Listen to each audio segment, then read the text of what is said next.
បាទសួស្តីពូមីងពូម៉ែបងប្អូននេះជាអីវ៉ាន់ដែលចូលស្តុកថ្មីបាទសម្រាប់នៅខាងត្រែងតាយើងឥឡូវក្រុមការងារយើងកំពុងតែញាប់ដៃញាប់ជើងក្នុងការតម្លាក់អីវ៉ាន់ចុះហើយនេះជាប្រភេទជីទឹកស្រោចគល់បើសិនជាពូមីងពូម៉ែបងប្អូនមានតម្រូវការអាចរកបាននៅដេប៉ូប៊ុនធឿនគុន្ធានៅខាងត្រែងតាយើងហើយនេះជាអន្ត្រីប៉ាខលខ្លាំងដែលជាប្រភេទអរម៉ូនបាទមានរូបរាងស្អាតមែនតើបាទមើលទៅរូបរាងគេគឺស្អាតតែម្ដងបាទហើយមានលេខ25%ហើយសម្រាប់អីវ៉ាន់នេះគឺចូលច្រើនដើម្បីទុកត្រៀមសម្រាប់បងប្អូនដែលមានតម្រូវការកុំឲ្យខ្វះខាតបាទ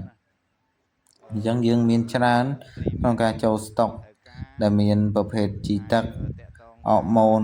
នម្សៅហើយនឹងពពួកបាញ់ទម្លាក់ស្លឹកបាញ់បញ្ចេញផ្កាហើយបញ្ចេញត្រួយហើយនេះបើកផ្នែក99ដែលយើងសម្រាប់បាញ់ទម្លាក់ស្លឹកនិងបញ្ចេញត្រួយបញ្ចេញផ្កាហើយយើងមានដូចជាអរម៉ូនទឹកបាទនេះជាអរម៉ូនទឹកនេះជាអរម៉ូនម្សៅហើយសម្រាប់ពូមីងពូម៉ែបងប្អូនត្រូវការកុំភ្លេចតាក់ទងមកតាមលេខនៅលើវីដេអូនេះ